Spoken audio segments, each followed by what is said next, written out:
A very good morning, ladies and gentlemen, and welcome back to part 2 of the Sauchie Poltergeist, one of Scotland's biggest poltergeist mysteries. Like I said yesterday, I was only 3 years of age when it happened in 1960.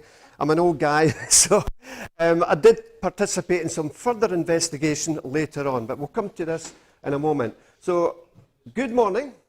It is to do with this fantastic case. Now, who was here yesterday? Put your hands up. So most of you were here, and there was just a few of you that was not here. Is that right? Put your hands up. Okay, so let's do a wee quick recap. It concerns 11-year-old Virginia Campbell, who came over from Mobile in County Donegal in Ireland. She was coming over with her parents to a wee town called Sauchie, where I currently live in Clackmannanshire. She didn't want to go. All her friends was there in Ireland, but she just had to go because her parents were moving over to Scotland. As soon as they arrived in the house, about a week later, bangings and knockings and rappings transformed the whole house. There was things flying off the shelves. She was hit on the nose, etc. These drew the attentions of the local minister, the Reverend T.W. Lund, and local doctors as well, who went into the child's bedroom and saw the headboard move. They saw the covers rippling on the bed, just like a stone, as if you had thrown it into a mill pond. And this drew the attention of the local newspapers, etc. All that was covered yesterday in my talk and more. Today, we're going to listen to some of the recordings of the Sauchie Poltergeist and listen to some of the interviews by Reverend Lund, dignitaries who were there and saw the phenomenon in the house as well. So today's presentation is part 2. It's the main audio and video presentation that you're going to hear today. Right, let's see if we can switch that on. It's not clicking over. Now, just bear with us for a moment because we have to click onto a piece of video footage. Yeah, it's the next one. This was recorded in 1965, as you can see. So I don't know if you can click on that link. It's about 11 minutes long, and if you scroll into the 10:39. Yeah. Now, the sad thing about this is it's an old videotape, and the quality's not very good. So bear with us on this one once we find it.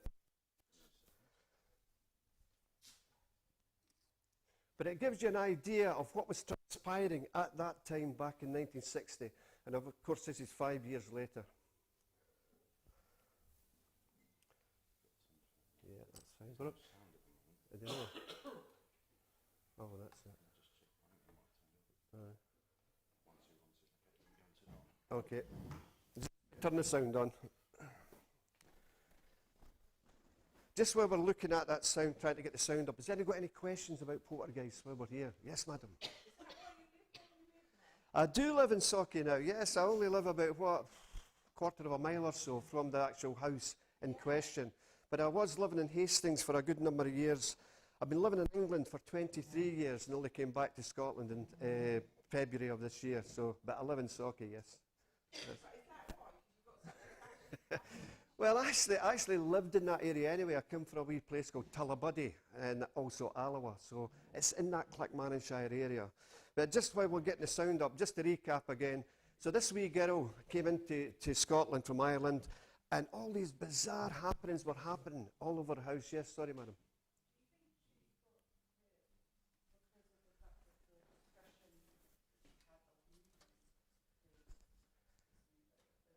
Yeah.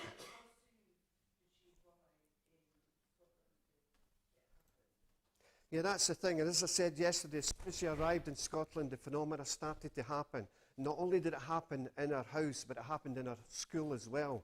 They moved her to a wee town called Dollar, thinking, it's got to stop. It can't transpire in Dollar, surely, but it happened again. And then as we found out yesterday, when she moved down to Bedford, it happened in a house in Bedford. So it was all focused on her. And that's the bizarre of people say, well, what causes a poltergeist? What actually is the mechanism behind a poltergeist happening? And I'm going to leave that until later on because I'm going to talk about that as well. I'll give you my thoughts about what I think is behind the poltergeist phenomena. Okay, as I say, the picture quality is not very good on this. Still no sound? Okay, that's not very good when it's today's presentation. Okay, fire away, yeah. Yes, while we're here. Well, it's a noisy ghost, obviously. It's German Poltergeist is generally a noisy spirit or noisy ghost. It's completely different, of course, from your normal haunting because this is a very disruptive ghost. And as we saw yesterday, the poltergeist can scratch people. We saw photographs of it yesterday as well. And the way I believe is that it's not sexual energy coming from a young girl or a young boy. People tend to say that it's just this energy. It's moving things across tables, etc. If that was the case, then we'd have poltergeists in every house in the kingdom because it would be this destructive force, you know. So I don't think it's that at all, yeah. Any other quick questions? Don't be shy. Yeah, I think we're getting there. So, yeah.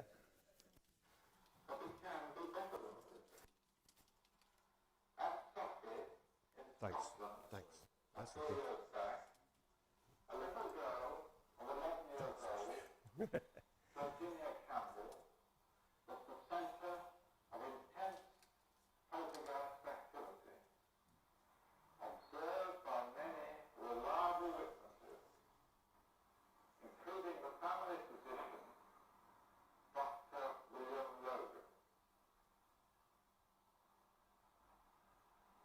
He was called into the case because at school her teacher had seen a death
She writes, all went well during the past 2 weeks.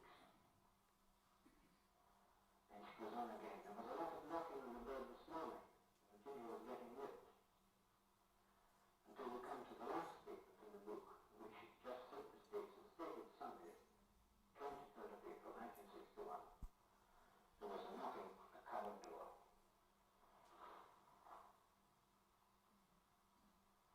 The Sauchie Poltergeist case is, to my mind, a wonderfully diagnostic one.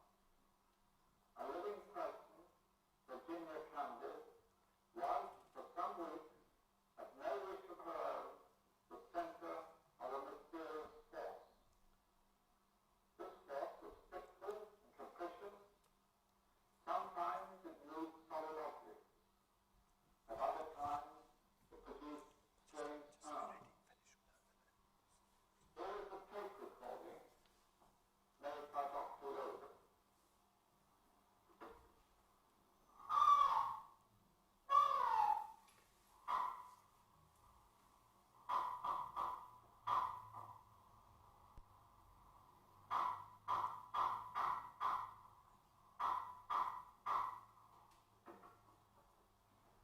But, unlike the good people at Tidworth, I do not think that it was a demon, or a goblin, or yet a disembodied spirit.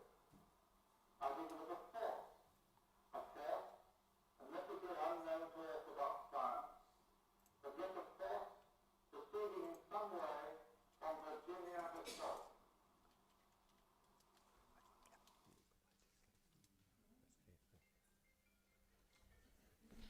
Is that for me? Okay, thanks for that, Ashley. It's a pretty poor recording, as you can see. It's all VHS tape, but it's good. It's illustrative to let you lovely people just see what was being said at that particular time. Now, we're going to listen to a piece of audio from BBC Radio Scotland's Scope programme in 1960, and it hasn't been publicly heard probably since then. You're the first people, the first audience to hear that. And the reason that we've got that today is that when I was working with the BBC One show, we were trying to get this piece of audio tape, and we just couldn't find it. But these guys, the guys for the One show, they seemed to get it no problem. So it's great for me to get this. You're going to hear it now. I'm going to put some slides up as we play it as well. As I say, it's never been heard anywhere since 1960. So let's see if we can play that. Oh, I should have told you where it was. Yeah, if you go back to the USB, and if we find, no, that one, the second. That's it. That's the very one. Thank you, Mr. Robinson.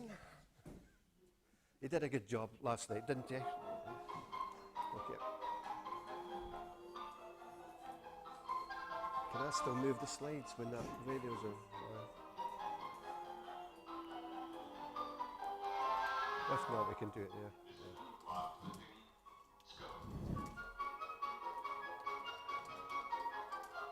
Try and go back on, just. The word itself is German. Its first part means noise, racket, hubbub. Its second part signifies ghost. The poltergeist has a long literary history. One is mentioned in gossip from the Jade Hall, a Chinese word of 1,000 years ago. Probably the first one to intrigue a scientist was the demon drummer of Tidworth, which was investigated in 1662 by the head of the Royal Society, the Reverend Joseph Daniel, and was anthologized in the 20th century as a subject of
Sauchie, along with two minister friends, I was asked to go up, and the three of us actually witnessed some of the visual and auditory phenomena. We heard the knockings, a few of the noises, and we also saw with our own eyes the rippling of the bedclothes. After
girl then went back to bed, and a strange little interlude followed.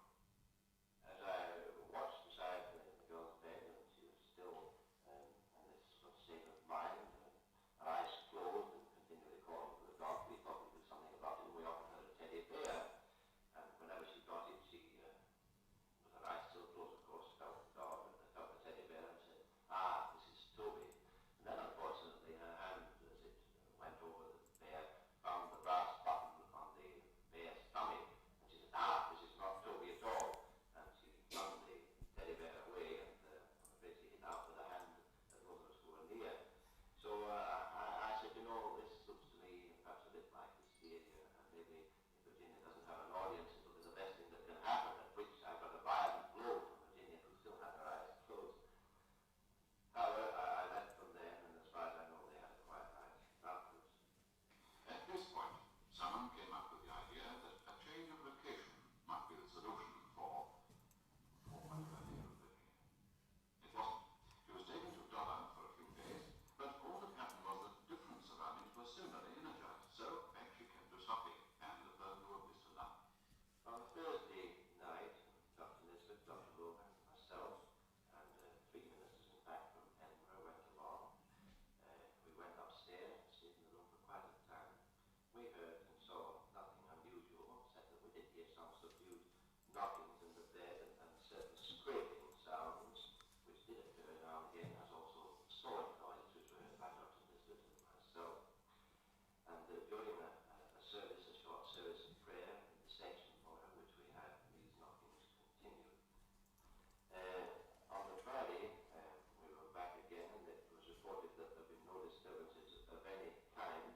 The girl seemed to sleep well when she mentioned her sleep on Friday night, and Dr. Nisbet and I had called, and we were convinced that the manifestations were ceasing, and that we probably wouldn't see or hear any more phenomenal happenings at all, and that the girl would soon be restored to a normal way of life, just as with any other adolescent girl. The phrase adolescent girl may be important here, but we'll hold it over until later. But we will not go there any longer. Our actual tape recordings made in Virginia Campbell's bedroom during the course of the phenomenon mentioned. Dr. Logan recorded these, and it is through his courtesy that we're now able to present them. The commentary is his too. The first recording you're going to hear, or the first part of the recording, is that in which the knocking or tapping sound is heard. This knocking and tapping was quite typical of the type of sounds heard during the nights in which the phenomena were present, and they really are self-explanatory. I would like to state here that I satisfied myself that there was no possible outside source causing these sounds. The microphone at this stage was just beside the bed of the child, standing on the linen basket, as a matter of fact, that features so prominently in many of the phenomena.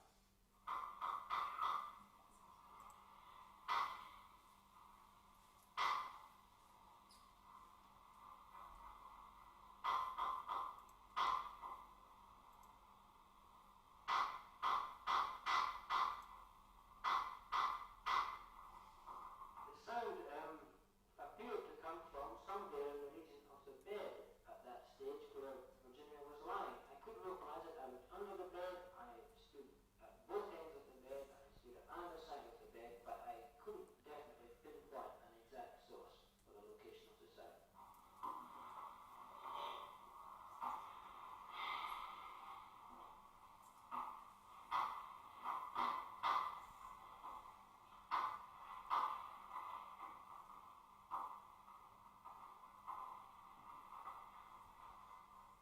I'm sure there was nothing in the room, and I made sure as far as possible that the child was quite mobile and she had no part to play in the knocking. In fact, I'm quite convinced in that particular point. The amount of noise produced would have had to be produced by the child by quite a great deal, I would say, of physical activity, and she was completely immobile.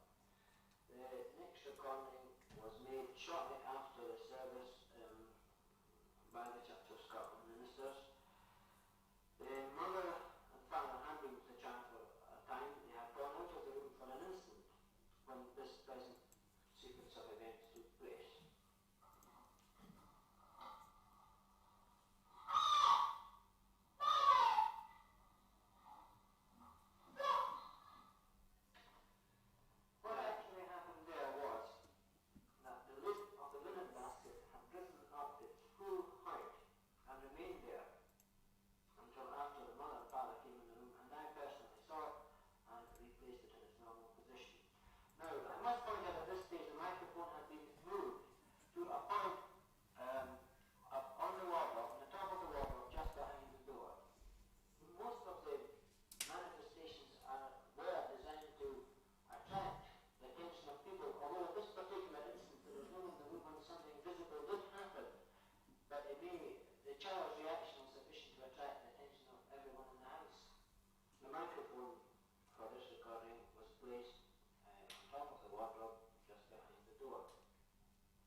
person or with any surrounding object. And standing in the clear open floor to see this force was something which no one could dispute and which has to be accepted. I had always been brought up as a child to believe that in the world round about us there was a spiritual force as well as a material force. Whether one wants to use the word spiritual force or simply force is not, to my mind, terribly important.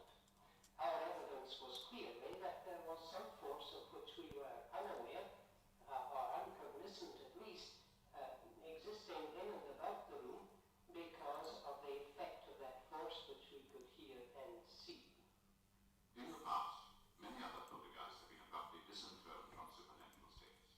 Some have been exposed as the product of conscious fraud, others have been fraud of the unconscious variety. In some cases, poltergeistic phenomena, both visual and auditory, have turned out to be susceptible to totally reasonable explanation. Escapes of natural gas, earth tremors, underground streams, carelessly disconnected wires, and so on. Dr. Nisbet was not certain that reason applied to the Sauchie episode. When one sees it move about in the presence of a certain person, and only in the presence of that certain person, albeit not either on or connected to her person, it seems to me that anyone who gives that sort of explanation really is just too credulous for words. I made a particular care in seeing that many of the events which I was a witness to were substantiated by the normal reason of sight and hearing. I was extremely careful with the linen basket, which I've already said. I was also careful with some of the knockings and sounds around her bed, and on one or two occasions I actually had her uncovered in bed. That is, she had no bedclothes on her when the knocking sounded, her hands being perfectly visible and also her feet. In these circumstances, it seems to me that it is quite indisputable. Nevertheless, there are those who will still dispute. And inevitably they will point out the recurrence in poltergeist history of young girls reaching the state of puberty. A very important matter arises there because in this particular type of experience, as far as I know, this is my only experience, but having read some articles on the matter, it appears that this is related only to a girl in an adolescent stage. And that, of course, we have to confirm from our observation in Sauchie. One of Sauchie's most famous Scottish historical precedents happened towards the end of the 17th century. At that time, the woman who was to be responsible eventually for the preeminence of the place as a weaving centre was a young adolescent girl. Her name was Christian Shaw of Bulgaria. Her symptoms were more colourful than those of Virginia Campbell, but have certain correspondences. Virginia's poltergeist, however, was much less deadly, since Christian Shaw's illness or possession, or whatever one cares to call it, led to the deaths of several people as witches. The Sauchie phenomena were observed much more scientifically, but the eyewitnesses were equally emphatic. I saw these bedclothes moving, and when I did so, I was able to confirm that the girl's hands were not, in fact, underneath the clothes. Whether she could have done it with her hands underneath the clothes or not, I'm very doubtful. But in fact, I was in a position to see her hands, having previously asked her to put her hands outside the bedclothes and lay them on top. And even at that stage, I watched these bedclothes moving with a sort of rippling movement, as if they were being pumped up towards the girl, usually. Dr. Logan confirmed this empirically.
would imply that there is some kind of split in the personality of the person disturbed, or the person on whom these phenomena are centered.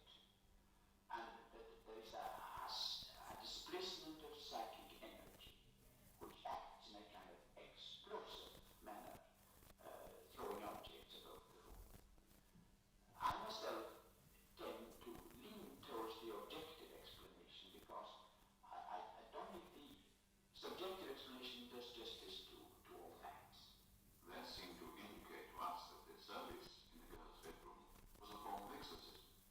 Certainly there have been no manifestations since. What's the verdict? Well, on the significance of what happened at Sauchie to Virginia Campbell, the scope team is as divided an opinion as any other group. Some of us take refuge in the usual open mind, pointing out that when 90% of such cases are dismissed out of court, 10% still remain bad ledger. The same percentage though put incidentally for flying saucers. Some of us accept the poltergeist possibility implicitly. One of us rejects it out of hand and takes over the adolescent disturbance theory, stressing that the girl was the youngest of a family of 9, the rest of whom had gone, that she was removed to a strange and possibly frightening environment, that the mention of the dog Toby and the friend Annie was significant, that the witnesses were predominantly religious with an unconscious need to believe, since as Wesley said, to give up the devil, to give up the Bible. And some of us line up with the Reverend Mr. Nunn when he says, It was a very humbling experience. I felt we were in the presence of forces hitherto almost unknown, that we were just on the edge of a more or less uncharted ocean. That was my own feeling. And feeling more or less lost in this quite new experience, we sought out from the only power we thought could give us help.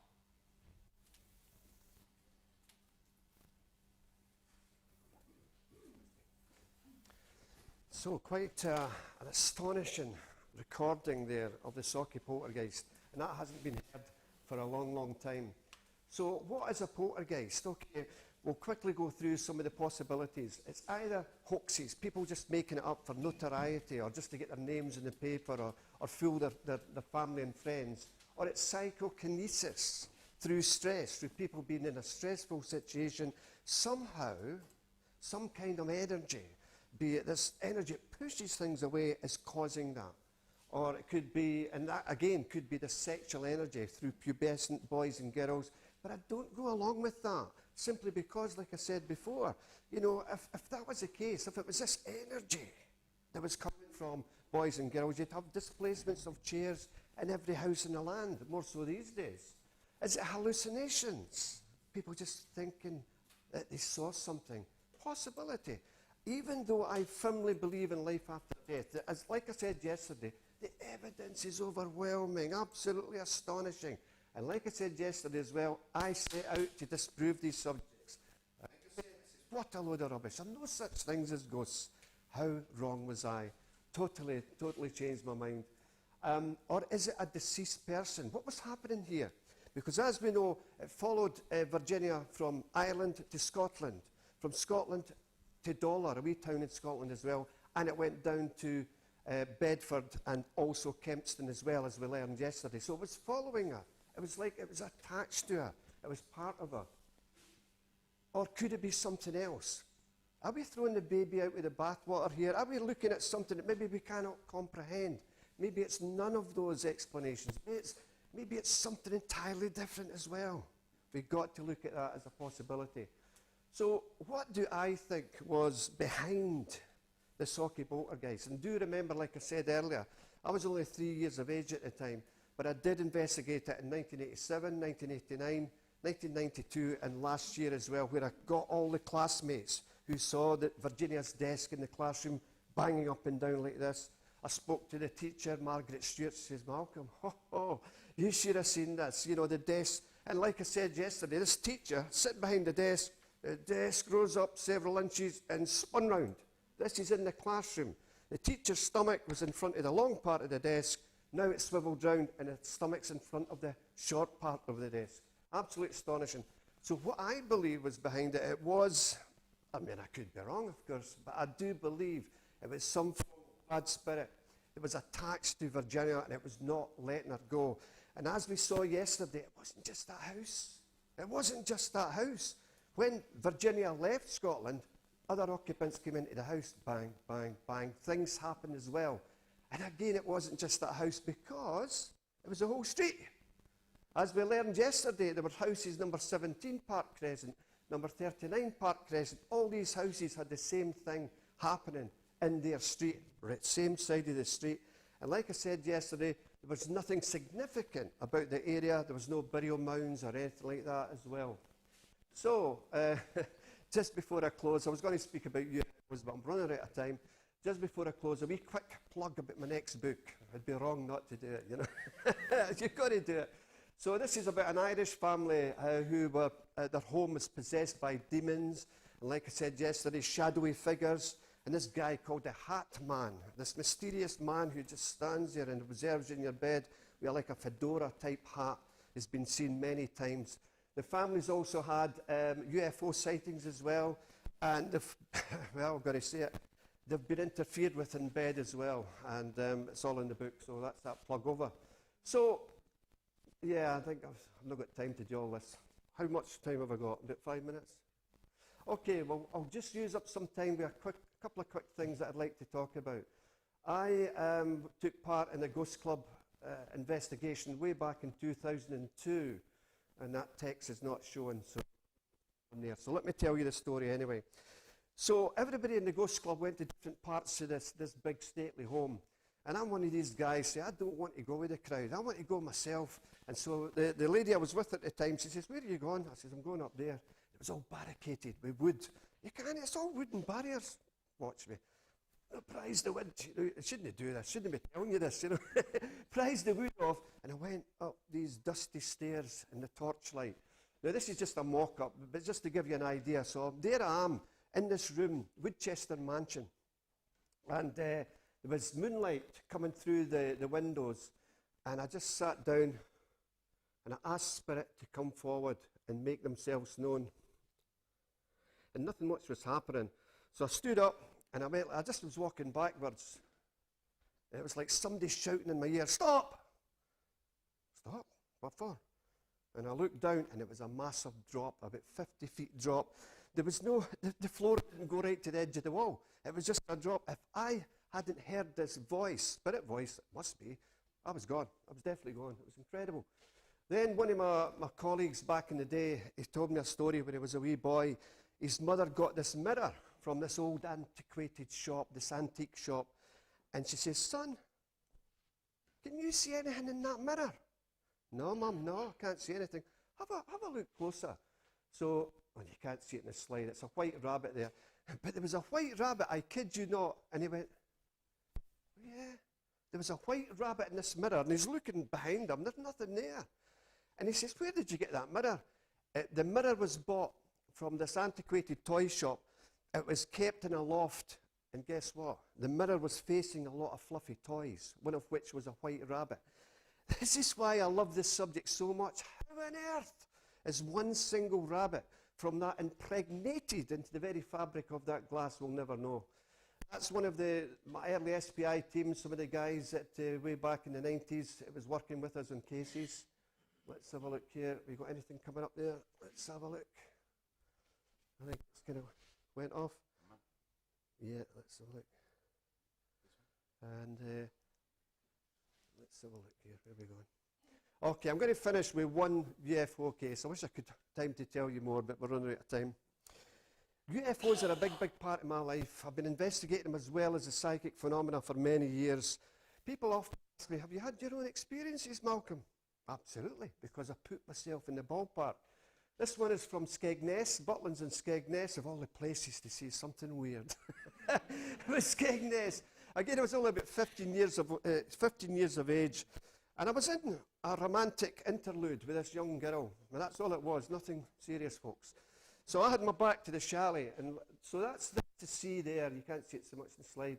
And the chalet's there, and I had my back to the chalet, and the girl was there. We embraced, as you do. And suddenly I went, whoa, whoa. She says, what? What I saw, and I'm trying to recreate it here, that's not the actual beach, it's just a recreation to let you lovely people see the idea of what I saw. Because UFOs come in all shapes and sizes. Right, so this is what I saw. It's like the builder's scaffolding. You know, the scaffolding that goes up walls and buildings. It was like that. There was no structure to it. It was just piping. And it did this. Eventually. No, it didn't. It's not working. Damn, it's not working. Okay, so what would have happened? The builder's scaffolding traversed slowly across the sky. And that's what I saw. And it was nothing magical. It wasn't like a spacecraft. It was that. And this one here, okay, we'll finish up on this. So 40 years of asking questions. I don't know what's happened to the slides today. What have I learned? What have I learned over 40 odd years of dealing, put my foot in this wonderful quagmire of the paranormal?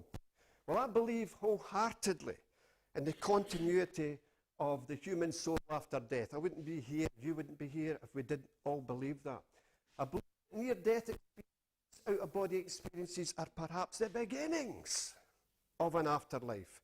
When people have these medical episodes, they see the light, oh, no, you're not, it's not your turn, you must go back. These are probably the beginnings of an afterlife experience. And I honestly believe that each and every one of us in this room today will see our loved ones who's went before, our mothers, our fathers, our brothers and sisters. I am convinced in that.